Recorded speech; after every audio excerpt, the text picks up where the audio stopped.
Hosts, guests, and callers, and not necessarily those of this station, its staff, management, or sponsors.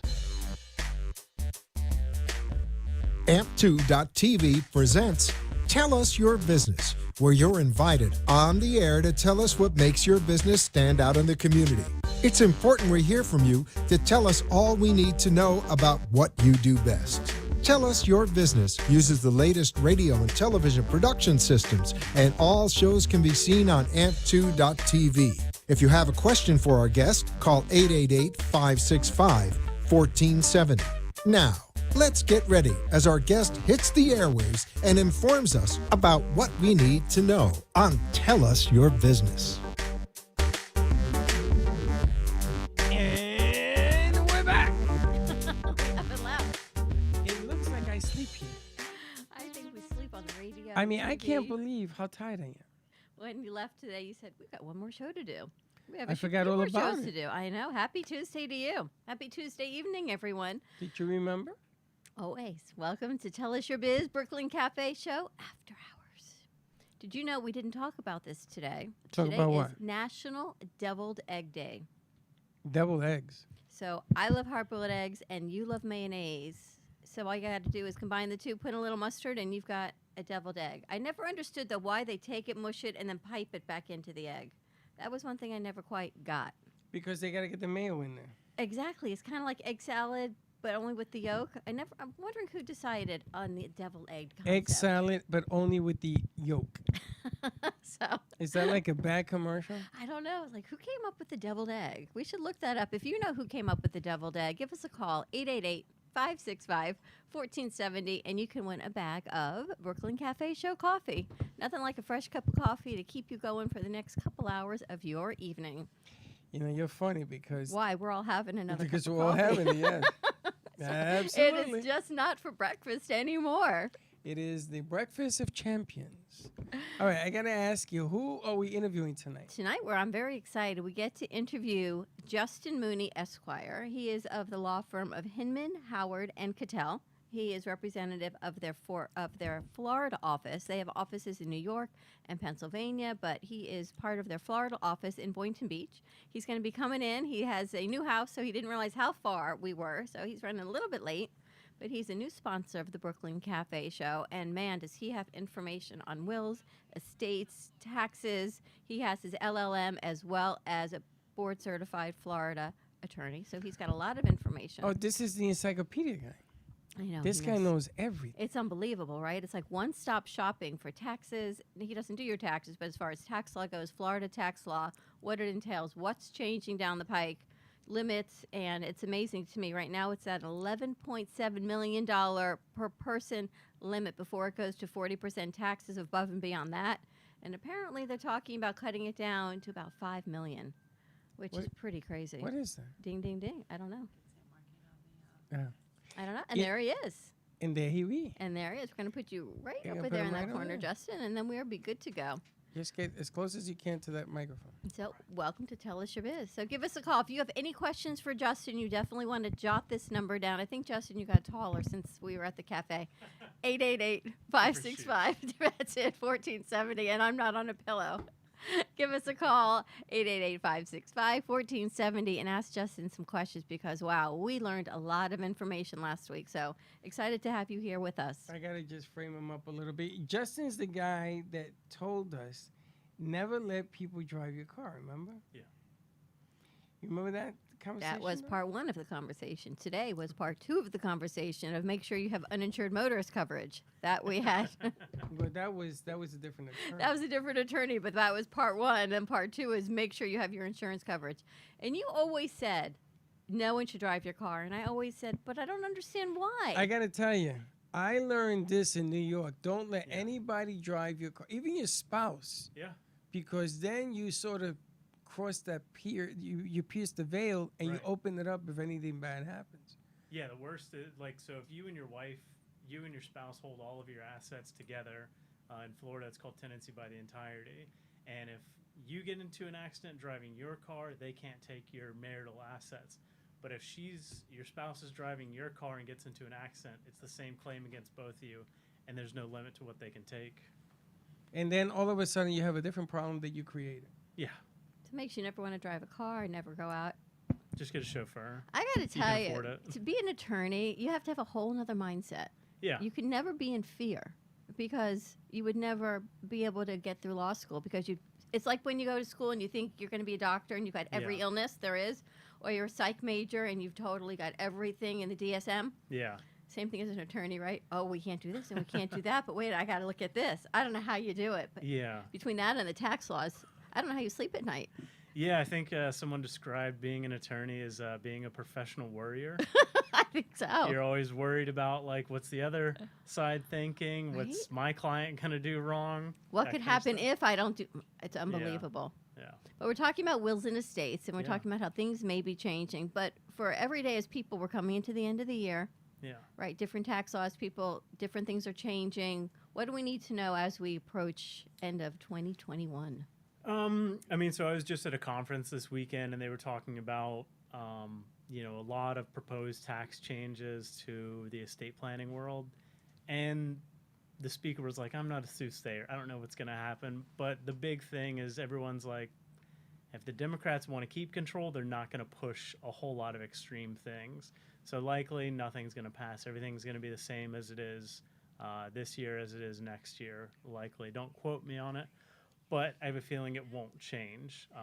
Everything will be very similar until next year or after midterms. We'll see what happens. With what's going to happen as far as Are the the estate Democrats tax. going to be back in power, or are they going to, have more power?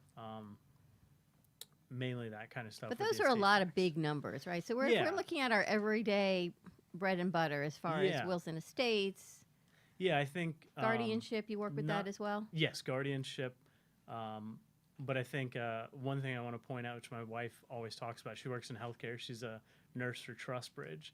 And I think the biggest problem that she sees is people have really old healthcare documents. Like you have this document naming such and such person to make your decisions in the event you're incapacitated. And sometimes people write them themselves. Sometimes they put people we don't have any way to contact on there. And I think the biggest thing is when they put multiple people on. So my wife had this one case where the three children were the ones making the decision, and I'm assuming something happened from when the person originally signed that document, and assume that the kids will do what's best for mom or dad.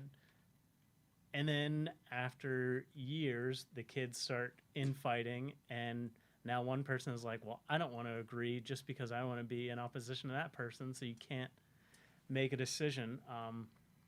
So I think everyone should definitely have their healthcare documents and their durable power of attorney for all the financial aspects of it reviewed.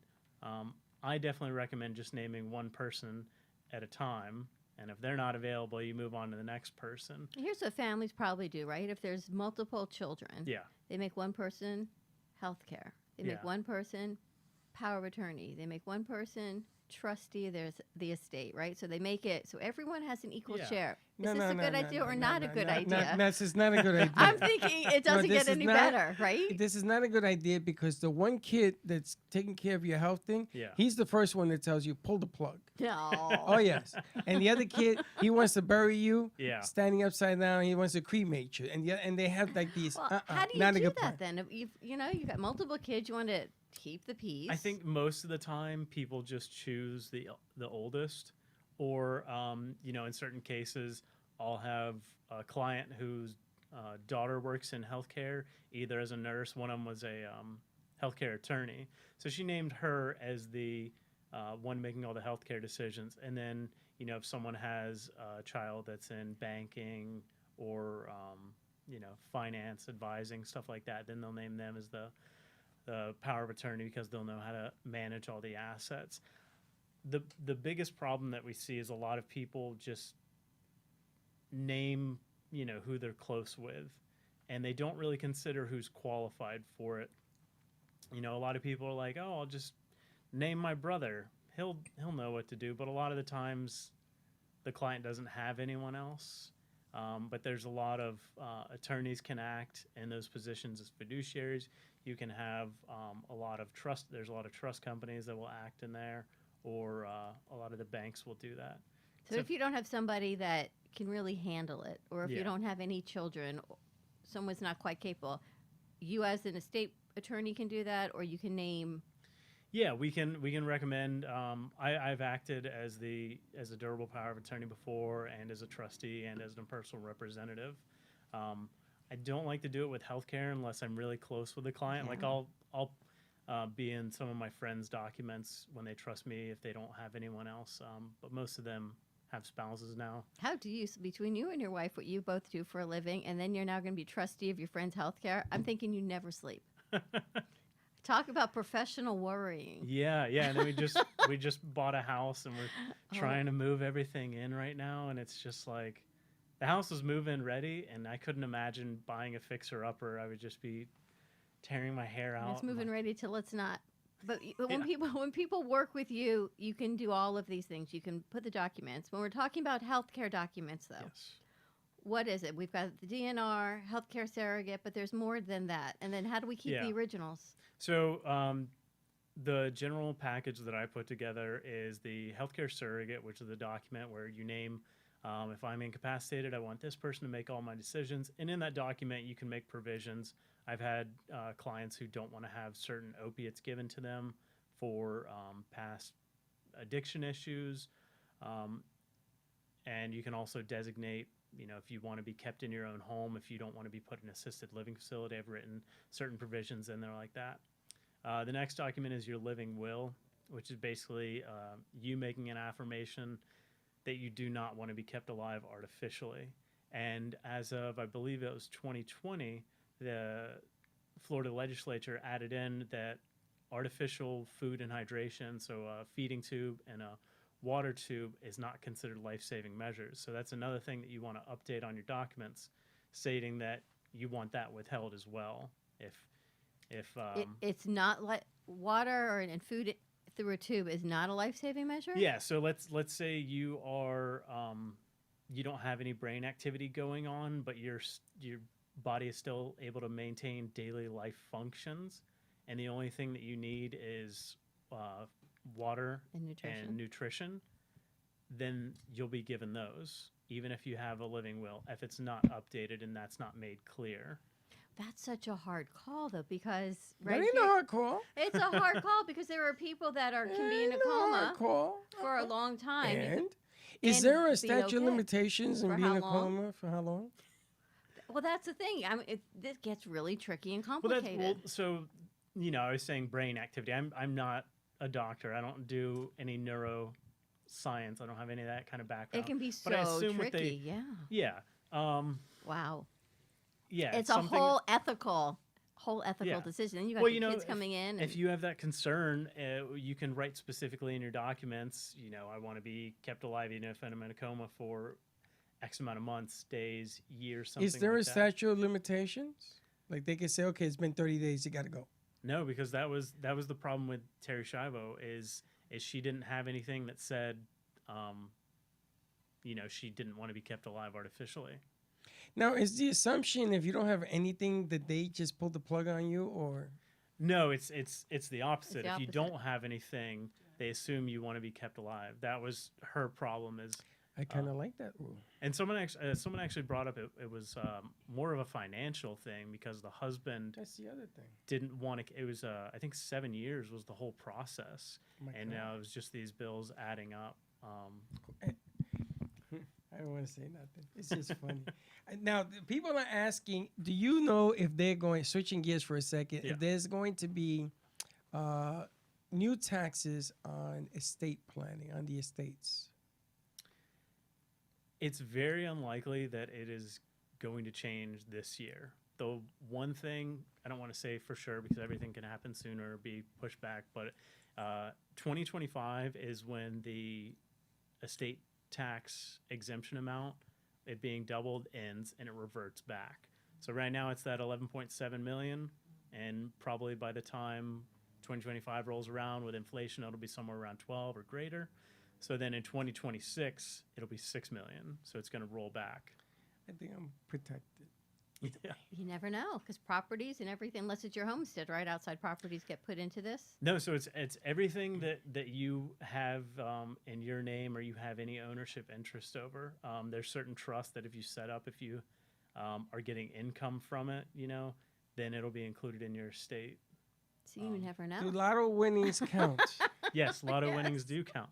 One interesting case, there was this person who won the lottery, and the only thing that they could do was a structured payout, and they couldn't transfer it to anyone. And the question was, what was the value of it on his date of death? And I think the IRS said it was the value of what was ever to be paid out. But he didn't have the ability to transfer it. So they were able to discount his estate and not have to pay this. Wow, huge the tax. IRS, Look at the the complications, IRS right? is going to go after the money? Yeah. Wow. That's crazy. So look at all the documents you have to put in place. And Yeah. the other thing I always find interesting, it's not only the documents you want to put in place for your kids that are going to college, those Yeah. that are now, those things are opening back up, traveling abroad, study abroad. There are documents that you should consider putting, your kids should consider putting in place Right. over the age of 18, Yeah. giving you as the parent or guardian access, should anything heaven forbid happen, you can be a healthcare surrogate. They will notify you. What Yeah. documents do you have for that? Yeah, so let me get back. So we talked about the healthcare. We Yeah. talked about the living will. The next thing that I do is called a pre-need guardian, which is basically stating under Florida law, you can state who you would like to be your guardian in the event that you become incapacitated in court proceedings. So it's a vital document. And then the last thing in the healthcare realm is called a health information release. So the HIPAA, I'm trying to remember it, Health Information Protection, Privacy and protection? Privacy and Protection Act. Yeah. So it can prevent your healthcare surrogate from getting your information and being able to make an informed decision, or your durable power of attorney getting that information as well. So the documents I put in place allow those fiduciaries and surrogates the ability to get your information, know what's going on, and make a decision based on that information. It's a lot of information. I'm Yeah. back to, I got 2 kids. Who do I put in charge of this? Because ultimately, at some point, if you do it with your spouse, and you don't go and you change your documents every couple of years as you age, your spouse may not be the one, even though you think they're capable of handling Yeah. it. We go into mental status changes, physical changes. Either you update it all the time, or then can you put a contingency? Like my spouse, however, contingent upon their health, it then goes to my child. Yeah, generally how I write the documents is if they are unwilling or unable or incapacitated, then the secondary will act. Wow. Aaron. You just see my son, You're the not, attorney. you're not going to pick the younger over the older daughter. Well, that's when it gets a little bit sticky, because I'm right? here to represent your daughter. But that's when it but that's the thing. It's not about. But then he goes into hurt feelings, but it's Yeah. really who can handle the medical. You're in who a can- coma. Don't worry about it. Thank you very much. I'm gonna appoint you. Oh. Pull the plug. No, I won't. Don't feed No, her. I am a true believer of as long as the lights are on, you don't pull the plug. I tell this one all the time. Don't pull the plug. It's interesting because my parents have totally opposite beliefs in Yeah. their paperwork. And it's totally different on who wants all life-sustaining measure and who wants none. Yeah. Well, then that reminded me, there's this old joke. It's called as long as you can pass the mirror test, you have the ability to sign. If you steam it up, Yeah, right? if you just hold the mirror. So as long as they're breathing, they can sign. But no, I think back to your point, hurt feelings. I've been to a few conferences, and they say that the old way, I think the traditionalist generation was keeping a tight lid on everything and not really bringing your kids into your estate plan. And they said at the conference I went to, it's one of the number one reasons why wealth gets exhausted after generally about 3 generations is you don't tell your kids why you're doing these things. I'll have some clients that bring their kids to the meetings, and I explain all the documents to them, and they have an understanding of what's going on and answer any questions. And I think that's probably the best way to do it, is to have that open line of communication. So if you have one child, you're like, I want you to be the healthcare surrogate, and I want you to do this. Or if one kid's doing everything, you're like, I think that they'll be best able to do it. And you can have that frank and honest discussion, and, hopefully minimize any hurt feelings.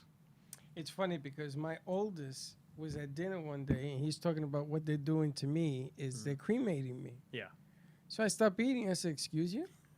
Well, who told you I wanted to be cremated?" Yeah. So I had this whole thing now. He still makes me laugh. He went with Wayne to see my spot. I know that we're gonna pick something They all up. go and they're going for me. They didn't share none of this. They just went. They're like having, instead of a golf course, they pick plots. It's I not don't even, know. it's like by a dog pound or something. We got to give out Justin's information. How do Yeah. people reach you? They can call me at 561-276-1008, or they can send me an email at jmooney, that's MOONEY, at hhk.com. And for all the listeners of the show, feel free to contact me, and I will give a free consult and document review.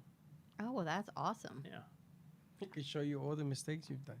I know Or your that past attorney. I made. haven't done mine in so many years. I've told you this since my kids we had to name guardians for them. Right. So that's how long it is. They weren't even alive when you named them guardian. My daughter's 29. So how long does that tell you? Yeah. It's been a long time. So I definitely have to have my documents in review. But Yeah. the healthcare documents alone, original copies, if someone's parent, whatever, heaven forbid, they're in the hospital, they get rushed in for an emergency. Yeah. Where do you need these documents to be kept? A lot of the time people keep them in their safe. You can probably give one to your primary care physician, but it's not, you don't have to worry about them being originals. Most of the time they will accept copies. You can just email it to them. It'd be best to have it on some sort of cloud drive. You have, like, I think Apple, you can use their cloud services. Google has cloud services, so you can access it. Or your, whoever's going to be acting in your stead should be able to access those documents and have it. Which is probably a great idea, right? Because here you are in an Yeah. emergency, you're running to the hospital, and you need to access whatever papers, and then Right. you go, Mom and Dad have it in the safe. I don't know the code. It's in a filing cabinet, Yeah. and I can't get there. Yeah. So it's important to be able to have access to these documents. Or I guess your attorney, do you keep copies of everything as Yeah, well? we keep copies of everything. The only thing we don't have in the office is wills. We keep them in a vault because if a will is destroyed, it's deemed revoked. We don't want to have that happen. So a lot of times clients will have us hold on to the original will free of charge because if you take it home and it goes missing, it's deemed that you revoked it, and then everything goes Really? by intestacy. Yeah. Wow. Did you know that?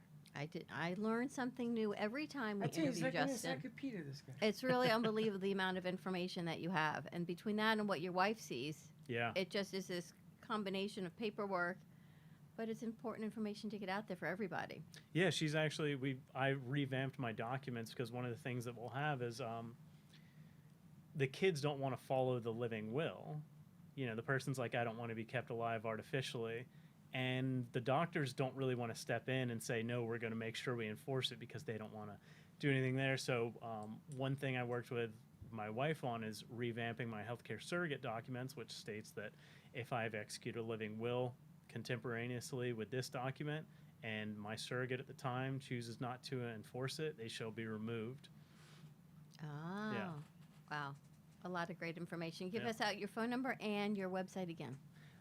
My phone number is 561-276-1008, and my email is jmooney, JMOONEY @hhk.com. I got to tell you. And you've got offices all over the United States. You're represented in the Florida office. Yes, so we have an office in Boynton Beach, and we have one in Palm Beach Gardens, and then we have offices in Connecticut, New York, Pennsylvania, New Jersey, I think. I'm trying to remember. Contact Justin. Contact him at HHK. Any information, you can always contact us at the studio, 888-565-1470. Justin, thank you so much. Thanks for having Always like mind-blowing for me. Stay tuned. We've got Ready, Set, Go Beyond coming to you with your host, Jordana Foster, in just a few minutes. Have a great night, everyone.